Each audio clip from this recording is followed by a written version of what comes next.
5, 4, 3, 2, 1, 0.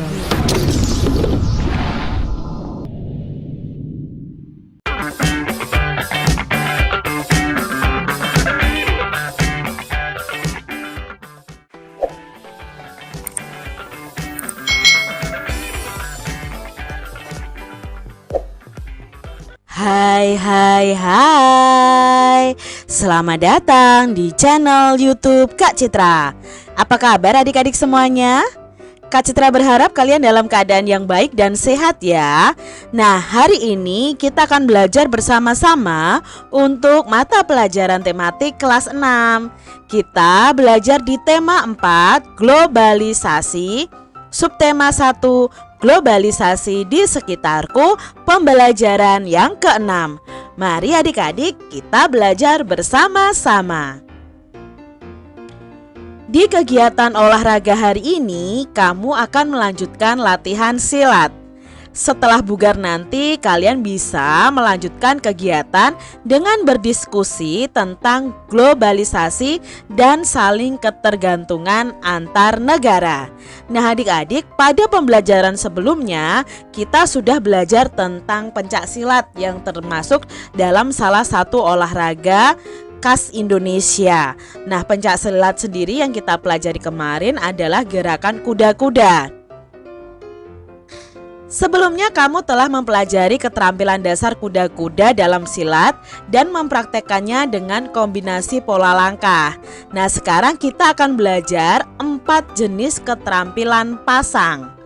Nah, sikap pasang merupakan kombinasi sikap kaki dan sikap tangan dengan kuda-kuda maupun tanpa kuda-kuda yang selalu disertai dengan kesiagaan mental dan indera secara total. Nah, ini adalah salah satu contoh gerakan pasang. Kakinya itu seperti kuda-kuda adik-adik ya, yang kita pelajari pada pembelajaran sebelumnya. Nah, ini disebut dengan sikap pasang 1. Sikap pasang 1 ini sikap dengan kuda-kuda tengah belakang dengan berat badan di tengah. Posisi kaki depan dan belakang sejajar. Ini adalah sikap pasang tertutup. Posisi kedua tangan itu telapak tangannya terbuka. Jadi coba adik-adik kalian praktekkan posisi seperti ini. Lalu sikap pasang yang kedua. Nah, sikap pasang yang kedua ini sama. Sikap pasang dengan kuda-kuda tengah serong ya. Kakinya agak serong sedikit. Sikap pasangnya tertutup dengan satu tangan mengepal. Nah, berarti tangan satunya telapak tangannya membuka. Lalu sikap pasang yang ketiga adalah sikap pasang dengan kuda-kuda samping. Ya, sikap pasang tertutup, posisi tangan kanan lurus dan tangan kiri bersilang di dada atau sebaliknya. Posisi kedua telapak tangan terbuka menghadap ke atas. Sikap pasang yang keempat adalah sikap pasang dengan kuda-kuda depan. Posisi telapak tangan depan mengepal, telapak tangan yang lainnya terbuka silang di dada. Nah, ini tadi 4 sikap pasang yang bisa kalian pelajari untuk olahraga silat. Di era globalisasi sekarang ini, tentunya kita sering menyaksikan olahraga bela diri silat ditayangkan dalam acara-acara televisi. Namun terkadang listrik di rumah tiba-tiba mati atau yang biasa kita kenal dengan mati lampu. Bagaimana hal tersebut bisa terjadi? Nah, coba adik-adik amati gambar berikut ini.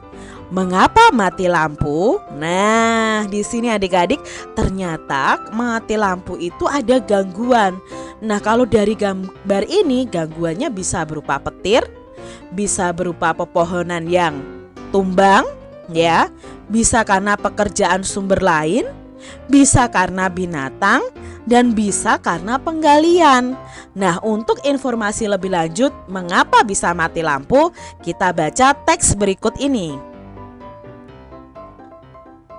Listrik memiliki peran penting di era globalisasi. Globalisasi terjadi karena perkembangan teknologi di berbagai bidang yang didukung oleh peran listrik sebagai sumber energi di dalamnya. Kehidupan warga dunia saat ini menjadi sangat dekat dengan listrik. Listrik menjadi bagian kehidupan dalam keseharian yang tidak terpisahkan. Sehingga saat arus listrik di rumah mendadak terputus, biasa kita sebut dengan mati lampu, kejadian tersebut menjadi hal yang cukup mengganggu adik-adik. Apakah faktor yang menyebabkan hal tersebut terjadi? Nah, kita lanjutkan. Perusahaan listrik negara atau disebut dengan PLN sebagai perusahaan negara yang mengurus bidang kelistrikan sesungguhnya juga tidak menyukai kejadian mati lampu apalagi padam dalam waktu yang cukup lama. Karena hal tersebut akan sangat mengganggu berjalannya proses pembangkit, proses transmisi, distribusi energi listrik. Faktor-faktor penyebab mati lampu antara lain adalah 1. Ketidaksiapan pembangkit. 2. Ada gangguan pada transmisinya atau gangguan pada distribusinya. Faktor yang berpengaruh bisa dari luar atau dari dalam adik-adik. Faktor luar yaitu gangguan alam seperti petir, pohon, dan hewan yang menyentuh jaringan atau galian yang menyebabkan kabel tanah itu rusak. Sedangkan faktor dari dalam terjadi pada gangguan komponen dan peralatan yang terpasang pada jaringan. Nah, kita sebagai warga masyarakat pengguna listrik tentunya dapat membantu untuk mencegah terjadinya faktor luar guna menghindari terjadinya mati lampu. Mari kita bersama-sama ikut menjaga keberadaan listrik di tengah kita. Itu tadi adik-adik penjelasan mengapa bisa mati lampu atau mati listrik ya adik-adik ya.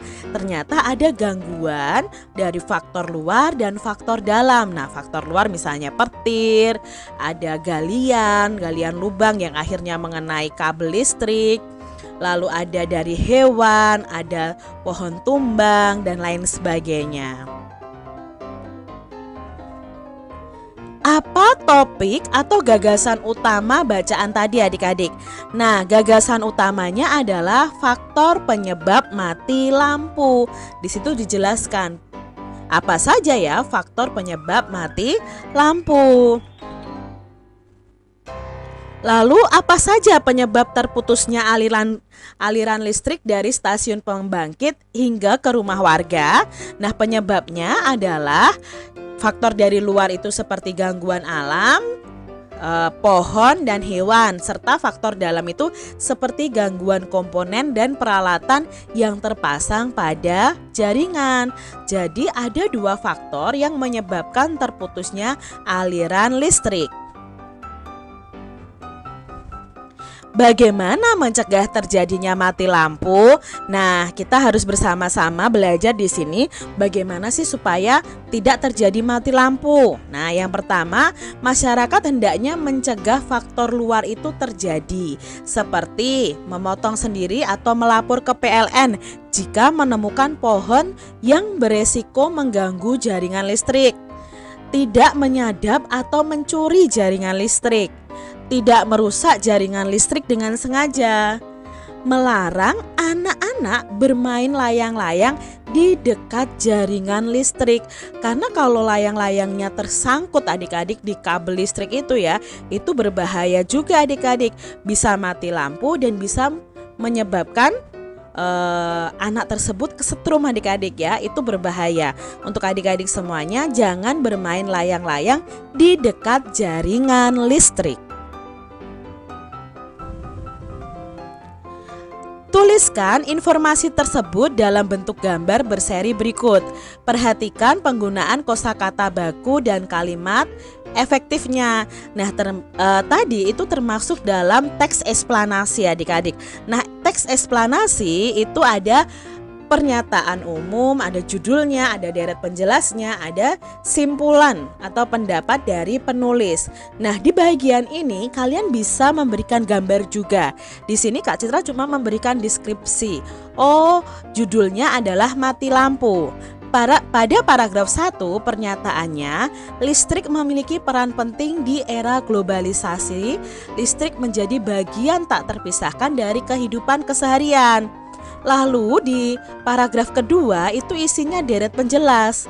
Deret penjelasnya apa? Oh, penyebab terputusnya aliran listrik dari stasiun hingga ke rumah warga, yaitu ketidaksiapan pembangkit, gangguan transmisi atau gangguan distribusi. Lalu disebutkan juga tentang faktor-faktor yang menyebabkan mati lampu. Nah, di paragraf ketiga itu isinya simpulan. Nah, simpulannya apa? Sebagai pengguna listrik dapat membantu untuk mencegah terjadinya faktor luar guna menghindari terjadinya mati lampu. Nah, adik-adik bisa tambahkan gambar ya adik-adik ya. Kalian cari gambar lalu kalian tempel dalam gambar berseri beserta penjelasannya. Di era globalisasi ini tentu saja kita perlu memiliki sikap percaya diri. Meskipun kita tidak memiliki beragam benda elektronik, kita tetap harus percaya diri. Simaklah kisah berikut ini adik-adik. Lani adalah siswa kelas 5 SD Nusantara. Ia dikenal sebagai anak yang pintar dan rajin membaca. Ia juga rajin sekolah dan selalu menyelesaikan tugas sekolah tepat waktu. Nilai-nilai ulangannya selalu berada di atas rata-rata nilai teman-teman di kelas. Selain itu, ia juga sangat ramah, ceria, dan suka membantu teman-teman yang mengalami kesulitan saat mengerjakan tugas sekolah. Hingga pada suatu hari, Lani sedang memakan bekal sekolahnya di kantin sekolah.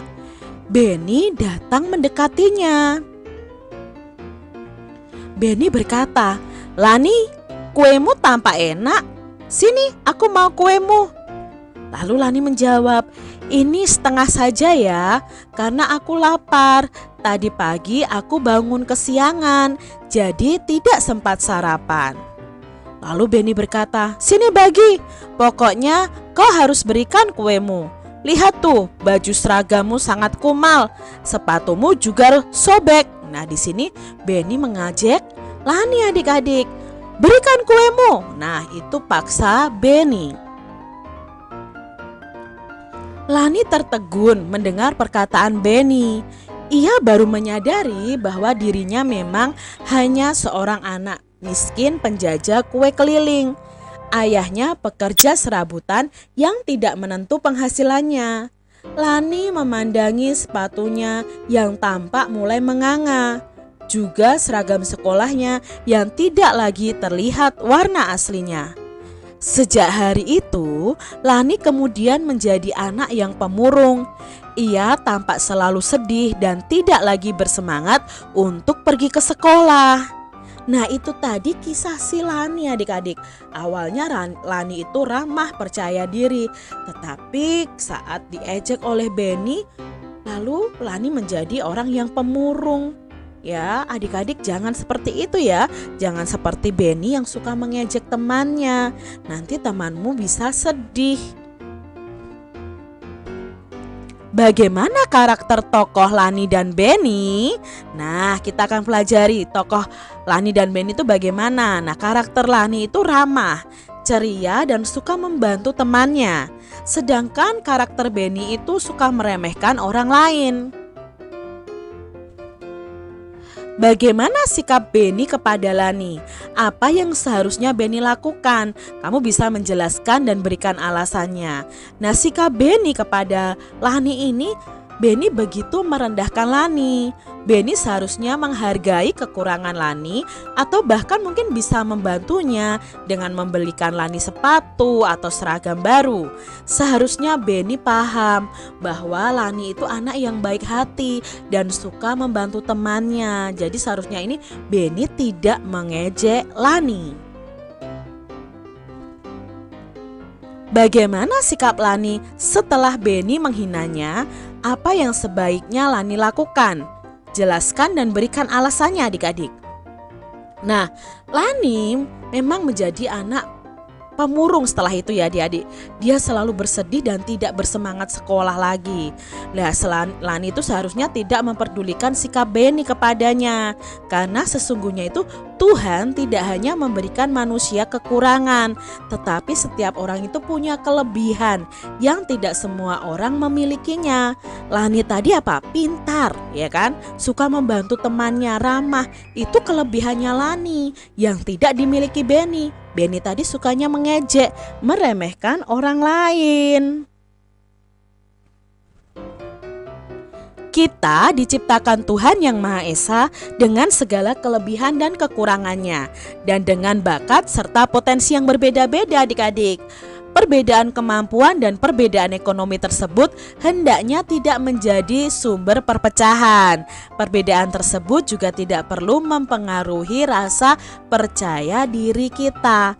Adik-adik itu diciptakan sangat istimewa oleh Tuhan.